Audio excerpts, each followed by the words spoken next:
Ladies and gentlemen, today, do we have any extra and some different chairs that we can sit in? Let's sit at the kitchen table today, why not?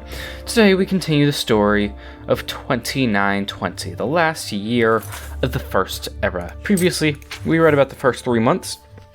Today we'll be reading about Rain's Hand, which is the 4th month, the 5th month, 2nd seed, and the 6th month, MidYear. Rain's Hand, right? This is 4, right? Yeah, okay. Rain's Hand, Book 4, of 2920, the last year of the First Era. The 3rd of Rain's Hand, 2920, Cold Harbor, Oblivion. Satha proceeded as quickly as he could through the blackened halls of the palace, half submerged in brackish water. All around him, nasty, gelatinous creatures scurried into the reeds. Bursts of white fire lit up the upper arches of the hall before disappearing, and smells assaulted him. Rancid death one moment, sweet flowered perfume the next. Several times he had visited the Daedra princes in their oblivion, but every time something different awaited him. He knew his purpose and refused to be distracted. 8 of the more prominent Daedra princes were awaiting him in the half-melted, domed room. Azura, Prince of Dusk and Dawn; Boethia, Prince of Plots; Hermamora, Daedra of Knowledge; Hircine, the Hunter; Malakath, God of Curses; Meyrum's Dagon, Prince of Destruction; Molag Bal, Prince of Rage; and Sheogorath, the Mad One. Above them, the sky cast tormented shadows upon the meeting. 5 of Rain's Hand, 2920, the Isle of Artaeum in Somerset. Satha voice cried out, echoing from the cave, "Move the rock!" Immediately, the initiates obeyed, rolling aside the great boulder that blocked the entrance to the dreaming cavern. Satha emerged, his face smeared with ash, weary. He felt he had been away for months, years, but only a few days had transpired. Lilitha took his arm to help him walk, but he refused her help with a kind smile and a shake of his head. "Were you successful?" she asked. "The Daedra princes I spoke with have agreed to our terms," he said flatly. "Disasters such as befell Gilverdale should be averted. Only through certain intermediaries, such as witches or sorcerers, will they answer the call of man and Myr." "And what did you promise them in return?" asked the Nord boy Wellig. "The deals we make with Daedra," said Satha continuing on to Lachesis' palace to meet with the master of the Sijic Order, "should not be discussed with the innocent." "Oh, what the fuck did you do, Satha?" 8 of Rain's Hand, 2920, the Imperial City, Cyrodiil. A storm billeted with the windows of the prince's bedchamber, bringing a smell of moist air to mix with the censers filled with burning incense and herbs.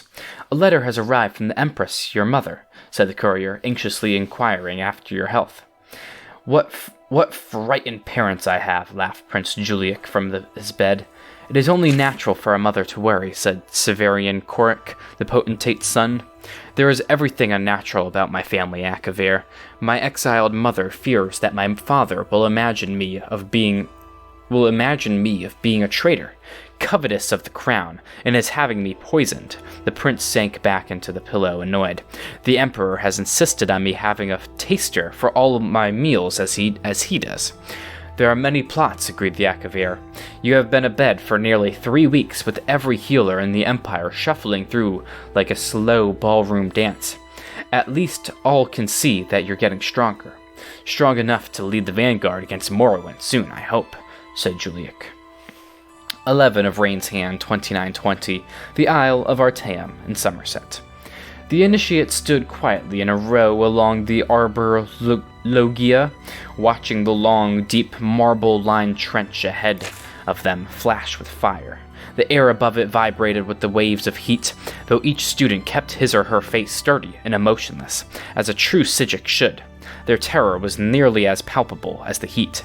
Sothasil closed his eyes and uttered the charm of fire resistance. Slowly, he walked across the basin of leaping flames, climbing to the other side, unscathed.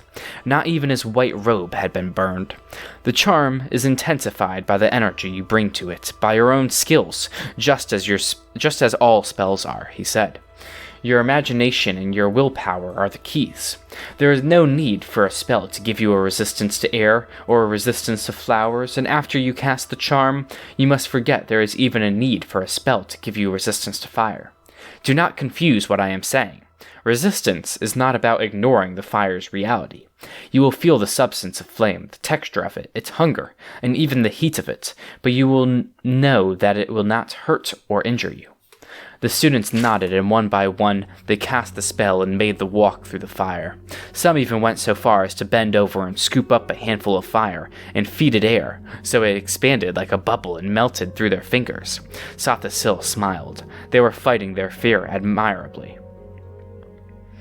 The chief proctor, Thargalith, came running from the arbor arches. "Sothasil, Almalexia has arrived on Artaeum. Akesis told me to fetch you." Sothasil turned to Thargalith for only a moment, but he knew instantly from the screams what had transpired. The Nord lad Welig had not cast the spell properly and was burning. The smell of scorched air and flesh panicked the other students, who were struggling to get out of the basin, pulling him with them, but the incline was too steep away from the entry points. With a wave of his hand, Sothasil extinguished the flame. Welig and several other students were burned, but not badly. The sorcerer cast a healing spell on them before turning back to Thargalith. "I'll be with you in a moment, and give Almalexia the time to shake the road dust from her train." Sothasil turned back to the students, his voice flat. "Fear does not break spells, but doubt and incompetence are the great enemies of any spellcaster. Master Welig, you will pack your bags. I'll arrange for a boat to bring you to the mainland tomorrow morning." The sorcerer found Almalexia and Akesis in the study, drinking hot tea and laughing. She was more beautiful than he had remembered, though he had never before seen her so disheveled, wrapped in a blanket, dangling her damp, long black tresses before the fire to dry. At Sothasil's approach, she leapt to her feet and embraced him. "Did you swim all the way from Morrowind?" he smiled.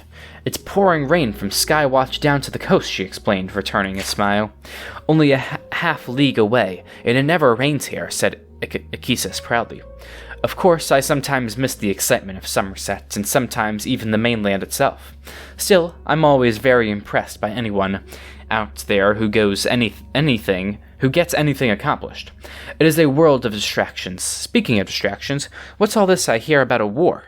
"You mean the one that's been bloodying the continent for the last 80 years, Master?" asked Sothasil, amused. "I suppose that's the one I mean," said Akesis with a shrug of his shoulders. "How is that war going?" "We will lose it, unless I can convince Sothasil to leave Artaeum," said Almalexia, losing her smile. She had meant to wait and talk to her friend in private, but the old Altmer gave her courage to press on. "I have had visions. I know it to be true." Sothasil was silent for a moment, and then looked at Akesis. "I must return to Morrowind." "Knowing you, if you must do something, you will," sighed the old master. "The Sigic's way is not to be distracted. Wars are fought, empires rise and fall. You must go, and so must we." "What do you mean, Akesis? You're leaving the island?" "No, the island will be leaving the sea," said Akesis, his voice taking on a dreary quality. "In a few years, the mists will move over Artaeum, and we will be gone. We are counselors by nature, and there are too many counselors in Tamriel as it is. No, we will go, and return when the land needs us again, perhaps in another age." The old Altmer struggles to his feet, and drained the last sip of his drink before leaving Sothasil and Almalexia alone. Don't miss the last boat. The year continues in Second Seed. I wonder if, okay, so Artaeum is now gone, right, in the modern game. I wonder if it's ever been visited in any of the Elder Scrolls games. I know it's not in Skyrim, but maybe it is in some of the other games, I don't know. But if it hasn't been visited, and they're saying it's going to return in, like, a future era, well, maybe when we visit Somerset at some point. That would be kind of nice. Second Seed, Book 5 of 2920, the last year of the First Era. The 10th of Second Seed, 2920, the Imperial City, Cyrodiil. Your Imperial Majesty, said the potentate Versailles Shai, opening the door to his chamber with a smile. I have not seen you lately. I thought perhaps you were indisposed with the lovely Rija.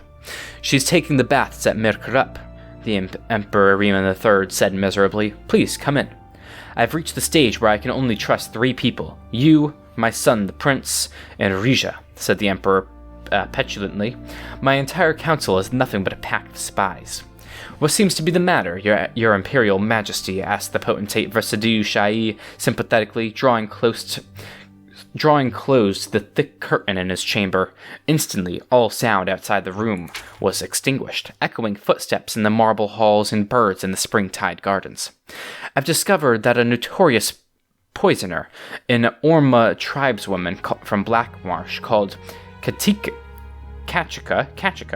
was with the army at Cair Suvio while we were encamped there when my son was poisoned before the battle at Bodrum. I'm sure she would have preferred to kill me, but the opportunity didn't present itself, the Emperor fumed. The Council suggests that we need evidence of her involvement before we prosecute. Of course they would, said the potentate thoughtfully, particularly if one or more of them was in on the plot. I have a thought, your Imperial Majesty. Yes, said Riemann impatiently. Out with it. Tell the Council you're dropping the matter, and I will send out the guard to track this Kachika down and follow her.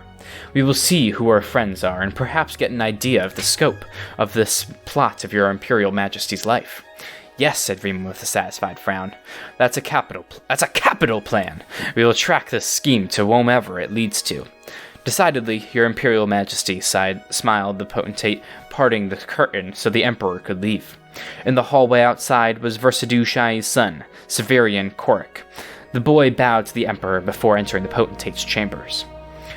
Are you in trouble, father? Whispered the Akaviri lad. I heard the Emperor found out about what's-her-name, the poisoner. The great art of speechcraft, my boy. This one teaches us speechcraft, apparently, said Versailles Shai to his son, is to tell them what they want to hear in a way that gets them to do what you want them to do. I need you to get a letter to Kachika and make certain that she understands that if she does not follow the instructions perfectly, she is risking her own life more than ours. So he has been the bad guy all along. Who could have thunk it? 13 of Second Seed, 2920. Mirkarup, Cyrodiil. Where the fuck is this place, though?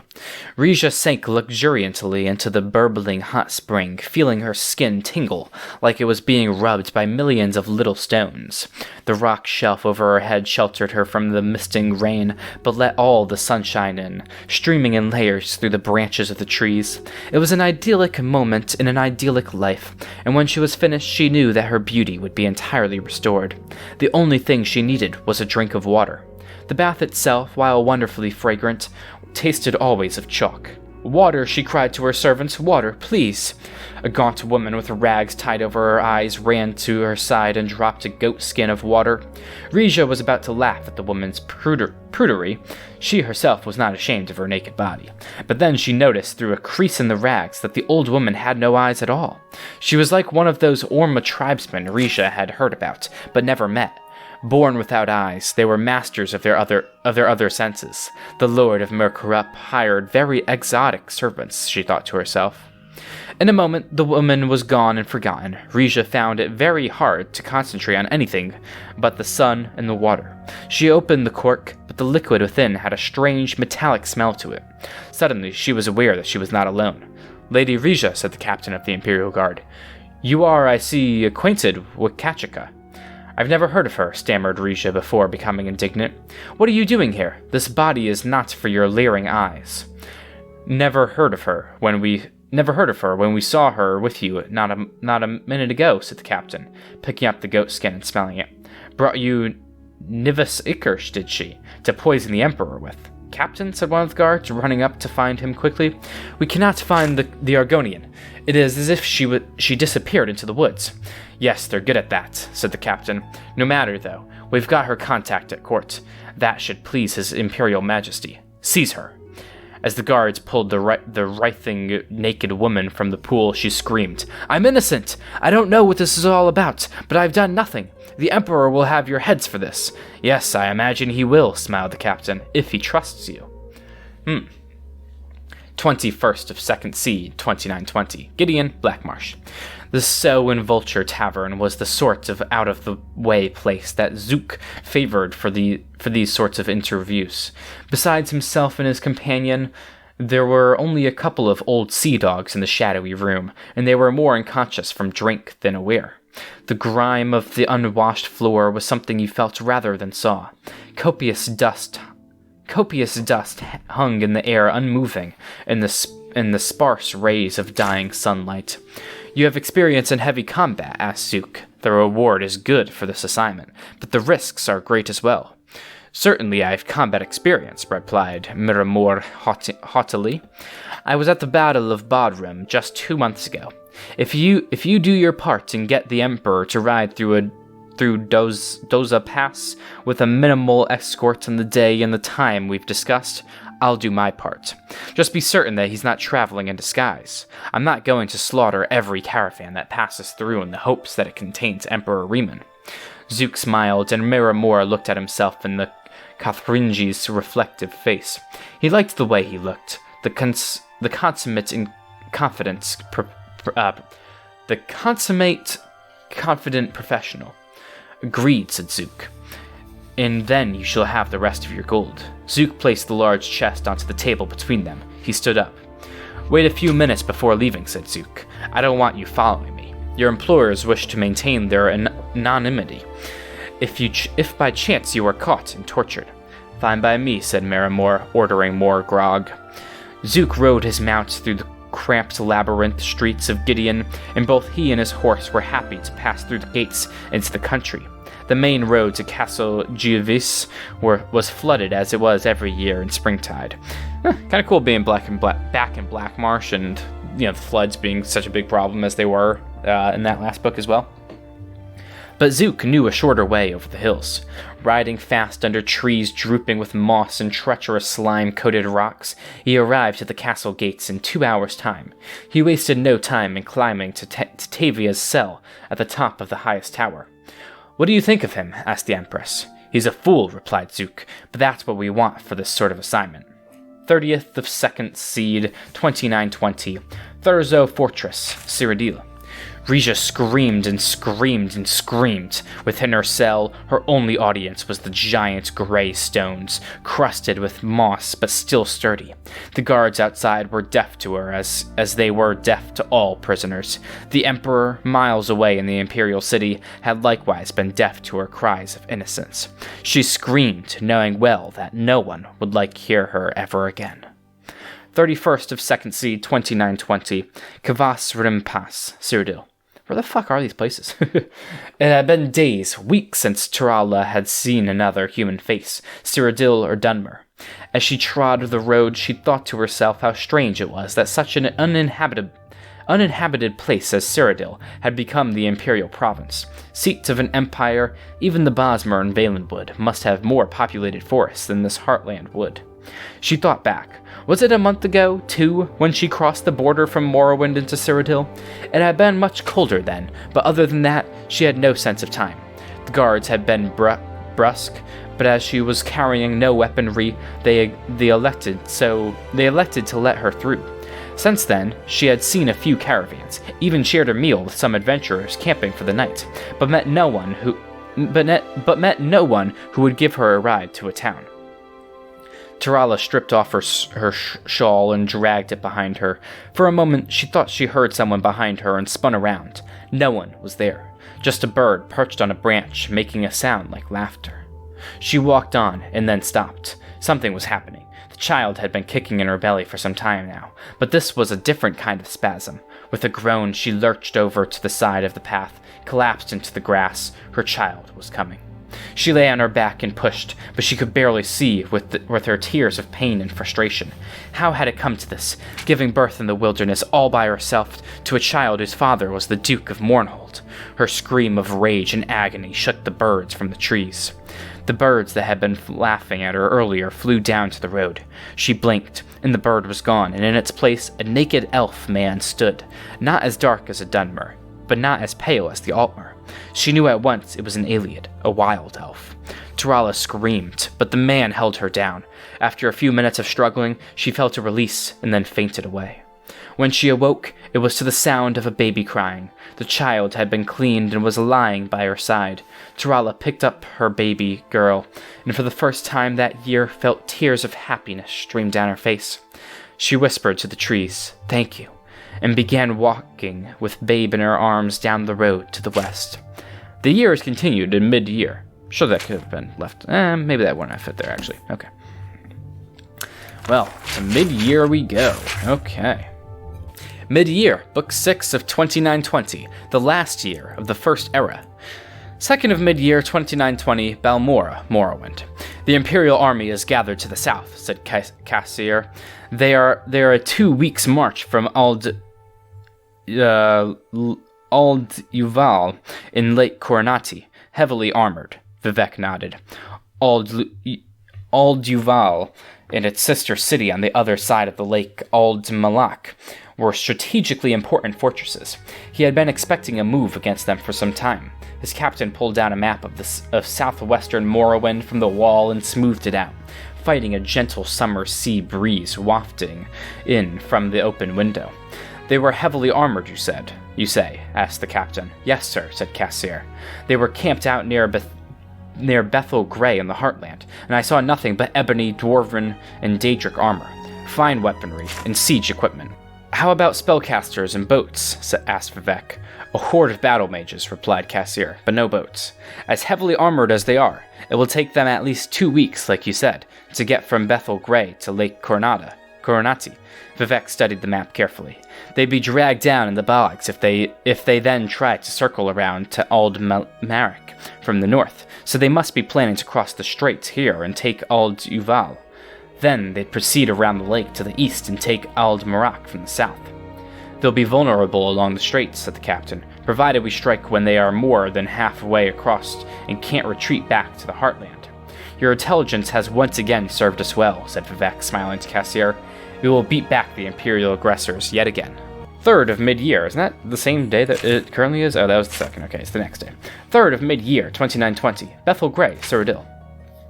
Will you be returning back this way after your victory? Asked Lord Bethel. Prince Julik barely paid the man any attention. He was focused on the army packing its camp. It was a cool morning in the forest, but there were no clouds, all the makings of a hot afternoon march, particularly in such heavy armor. If we return shortly, it will be because of defeat, said the prince. He could see down in the meadow the potentate Versidou Shahi paying his lordship's steward for the use of the village's food, wine, and whores. An army was an expensive thing for certus? What? My prince, said Lord Bethel with concern, is your army beginning a march due east? That will just lead you to the shores of Lake Coronati. You'll want to go southeast to get to the straits. You just make certain your merchants get their share of our gold, said the prince with a grin. Let me worry about my army's direction. 16th of mid-year, 2920, Lake Coronati, Morrowind. Vivek steered across the blue expanse of the lake, seeing his reflection and the reflection of his army in the cool blue waters. What he did not see was the Imperial army's reflection. They must have reached the straits by now, barring any mishaps in the forest. Tall, feather-thin lake trees blocked much of his view of the straits, but an army, particularly one clan in slow-moving heavy armor, could not move invisibly, silently. Let me see the map again, he called to his captain. Is there no other way they could approach? We have sentries posted in the swamps to the north in case they're fool enough to go there and be bogged under, said the captain. We would at least hear about it, but there is no other way across the lake except through the straits. Vivek looked down again at his reflection, which seemed to be distorting his image, mocking him. Then he looked back at the map. Spy, said Vivek, calling Cassier over. When you said the army had a horde of battle mages, what made you so certain they were battle mages? They were wearing grey robes with mystical insignia on them, explained Cassier. I figured they were mages, and why else would such a vast number travel with the army? They couldn't have all been healers. You fool, roared Vivek. They're mystics schooled in the art of alteration. They've cast a spell of water breathing on the entire army. Vivek ran to a new vantage point where he could see the north. Across the lake, though it was but a small shadow on the horizon, they could see gouts of flame from the assault on Ald Marak. Vivek bellowed his fury, and his captain got to work at once redirecting the army to circle the lake and defend the castle. "Return to Dwinham," said Vivek flatly to Cassier before he rode off to join the battle. "Your services are no longer needed, nor wanted." Geez, the man just made a slightly incorrect assumption. It's a fair thought. It was already too late when the Morrowind army neared Ald Marak. It had been taken by the Imperial army. 19 of MidYear, 2920. The Imperial City, Cyrodiil. The potentate arrived in the Imperial City amid great fanfare, the streets aligned with men and women cheering him as the symbol of the taking of Ald Marak. Truth be told, a greater number would have turned out had the prince returned, and the v4-6 knew it. Still, it pleased him to no end. Never before had citizens of Tamriel cheered the arrival of an Akaviri into their land. The Emperor Riemann III greeted him with a warm embrace, and then tore into the letter that he had brought from the prince. "I don't understand," he said at last, still joyous but equally confused. "You went under the lake?"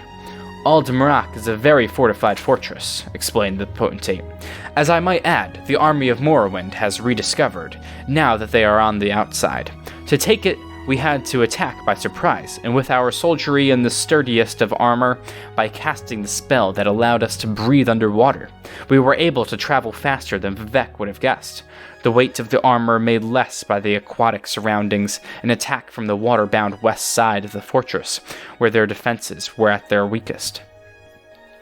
"Brilliant!" the Emperor crowed. "You are a wondrous tactician, v4-6. If your fathers had been as good at this as you are, Tamriel would be Akaviri domain." The potentate had not planned to take credit for Prince Juliek's design, but on the Emperor's reference to his people's fiasco of an invasion 216 years ago, he made up his mind. He smiled modestly and soaked up the praise. Why you gotta, bring the past up into it like that, my dude? They're probably a little upsetty about that kind of stuff. 21st of MidYear, 2920. Ald Marak, Morrowind. Severian Korik slithered to the wall and watched through the arrow slits the Morrowind army retreating back to the forest land between the swamps and the castle grounds. It seems like the ideal opportunity to strike. Perhaps the forests could be burned and the army within them.